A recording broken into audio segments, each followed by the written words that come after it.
প্রধান উপদেষ্টার কাছে দুই বিষয়ে রোডম্যাপ চেয়েছে জামায়াত। প্রধান উপদেষ্টা ডক্টর মুহাম্মদ ইউনূসের কাছে দুটি বিষয়ে স্পষ্ট রোডম্যাপ চেয়েছে বাংলাদেশ জামায়াতে ইসলামী। শনিবার 25 মে রাত 9:30টায় রাষ্ট্রীয় অতিথি ভবন যমুনায় প্রধান উপদেষ্টার সঙ্গে বৈঠক শেষে বেরিয়ে সাংবাদিকদের মুখোমুখি হয়ে এ কথা জানান দলটির আমির ডাক্তার শফিকুর রহমান। তিনি বলেন, আমরা বলেছি দুইটা বিষয় স্পষ্ট করা দরকার।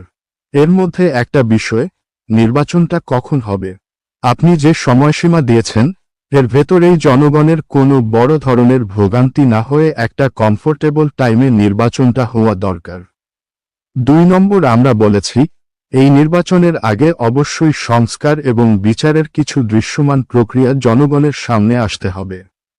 জামায়াত আমির বলেন, সংস্কার শেষ না করে যদি কোনো নির্বাচন হয়, এই নির্বাচনে জনগণ তাদের প্রত্যাশা পূরণ করতে পারবে না। আবার সব সংস্কার এখন করা সম্ভব না। মাত্র 5টি সুনির্দিষ্ট বিষয়ে তারা হাত দিয়েছেন। এতটুকু নিষ্পত্তি করা দরকার সন্তোষজনকভাবে।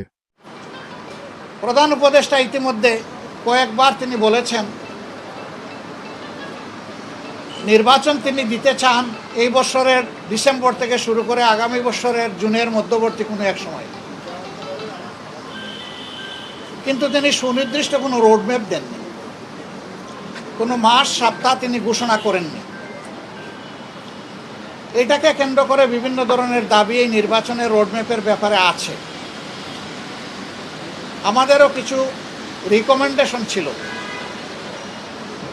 আমরা তার প্রতি সম্মান রেখেই বলেছিলাম যে দায়িত্ব আমরা সবাই মিলে তাকে দিয়েছি, তিনি চেয়ে নেননি এবং তিনি দলের পক্ষ থেকেও নির্বাচিত কোনো দায়িত্বশীল নেতা নন, বরঞ্চ তিনি জনগণের ঐক্যমতের ভিত্তিতে এই জায়গাটায় একটা গুরুবার তিনি গ্রহণ করেছেন।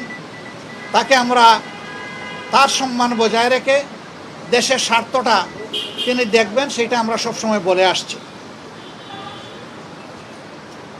আমরা আজকে ওই ব্যাপারে কথা বলেছি।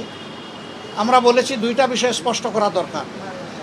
একটা, নির্বাচনটা কখন হবে, আপনি যে সময়সীমা দিয়েছেন এর ভিতরেই জনগণের কোনো ধরনের বড় ভোগান্তি না হয়ে একটা কমফোর্টেবল টাইমে এই নির্বাচনটা হওয়া উচিত আমরা মনে করি। আর 2 নম্বর, আমরা বলেছি এই নির্বাচনের আগে অবশ্যই সংস্কার এবং দৃশ্যমান বিচারের কিছু প্রক্রিয়া জনগণের সামনে আসতে হবে।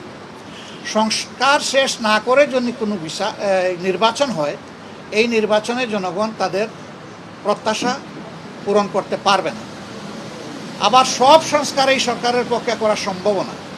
মাত্র 5টা সুনির্দিষ্ট বিষয়ে তারা হাত দিয়েছে, এতটুকু নিষ্পত্তি হওয়া উচিত সন্তোষজনকভাবে। এর পাশাপাশি এখানে জুলাই প্রক্লেমেশনের ব্যাপার স্যাপার আছে, এগুলো সংস্কারের সাথে জড়িত। তো অনেক দলের দাবি দেওয়ার মধ্যেও কিছু ভিন্নতা আছে, এটা থাকবে। দল যেহেতু আলাদা, মতেরও ভিন্নতা থাকবে, এটাই স্বাভাবিক। গণতন্ত্রের সৌন্দর্য হচ্ছে আমার মতটি আমি প্রকাশ করব, আরেকজনের মতের প্রতি আমি শ্রদ্ধা দেখাব। আমি কারো মতকেই তুচ্ছ জ্ঞান করব না, উপহাস করব না এবং কাউকে অপমানিত করব না। কিন্তু আনফর্চুনেটলি এই সীমা আমরা অনেকেই রক্ষা করে চলতে পারি না, আমাদের পারা উচিত। গণতন্ত্রের স্লোগান হচ্ছে let us agree to disagree. আসো আমরা এক হই যে আমাদের ভিন্ন মত প্রকাশ করার অবকাশ আছে, সুযোগ আছে। উপদেষ্টাদের পদত্যাগ ইস্যুতে জামায়াত আমিরের বক্তব্য, তারা কারো পদত্যাগ চান না। Fahim Rahman, minute TV.